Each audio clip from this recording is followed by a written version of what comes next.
Hi, I'm Gracia of GetOrganizedNow.com. Today, I'm going to give you a peek inside my pantry and provide you with organizing tips to help you organize your own pantry. First, let's talk basics. Begin your thought process with the shelves your food items are going to be stored on. In my case, I have very deep cabinets. As you can see, I can reach my hand way to the back of them. These are wonderful for storing lots of food items. They're not wonderful for finding things. Deep cabinets often turn into the inevitable black holes. You can't easily see what's in the back, so it's difficult to find things. And it's very difficult, if not completely impossible, to have your food items organized without taking additional steps. The solution we came up with is sliding shelves. These have been one of the best organizing investments we've ever made in our kitchen. When you pull out a shelf, you can see every single item in the front, in the middle, and way in the back. My husband found these particular shelves online, and then he installed them himself. Of course, you can get them installed professionally.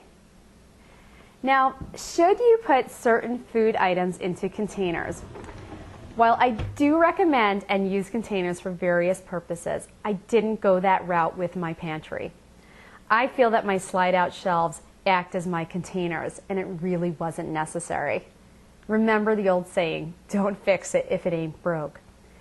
If you have deep shelves and don't have sliding shelves, then I definitely do recommend containers. Now, don't just go out and buy any old container. Take the extra few moments to measure your space and purchase containers that make the most of every square inch. Just to give you an example, I found this container in the store. It was in the dollar store. Honestly, it cost $1, and it fits perfectly in my shelves side to side. Now, if I need to pull this container out, I just pull it out. I pull out the items that I need, and I put it right back inside. So if you have deep cabinets that you're trying to organize, using containers instead of just putting food into your cabinets randomly may be just the solution for you. If you decide to use containers, I recommend you label each one with the appropriate food category or even photographs or pictures if you have young children who can't yet read. Next, we're going to dive into the categorizing process. Each of my shelves has its own category of food on it.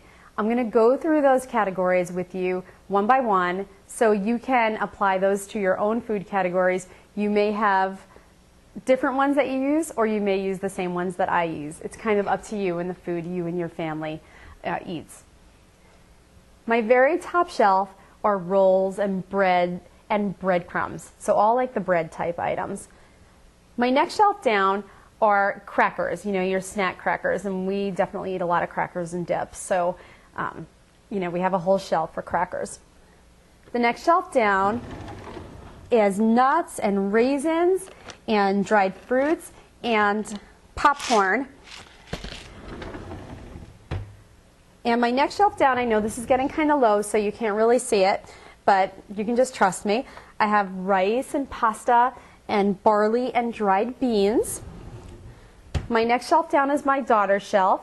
So as you can imagine, it houses all the super healthy foods, the pretzels and the cookies and all those other goodies. And the shelf way on the bottom is my breakfast type area, breakfast type shelf, and that has like granola and cereal and granola bars and all those breakfast type items. Now let's go over to the other side of the pantry. My top shelf contains teas, coffees, coffee filters, and apple cider packets. My next shelf down are some staples that I use for baking, toothpicks and molasses and the little cupcake liners that I pull out every time my daughter volunteers me to make cupcakes for her class. And then I have two shelves that are dedicated to the rest of my baking stuff, flour and cornstarch and baking soda and all types of items like that. They couldn't fit on one shelf. I just have too much, but you know, you run into that sometimes. My next shelf down are pre-made mixes, you know, the ones that you can just add a little bit of water to and they magically turn into a loaf of bread. You gotta love those. And my shelf way on the bottom contain vinegars and oils and liquid type bottled food products. So each of the shelves is a different category, and you can easily apply that to a pantry, or you can apply that to any one of your kitchen cabinets. I almost forgot. I do want to show you one other thing. Some small food items are better stored in containers, so they can be stored together.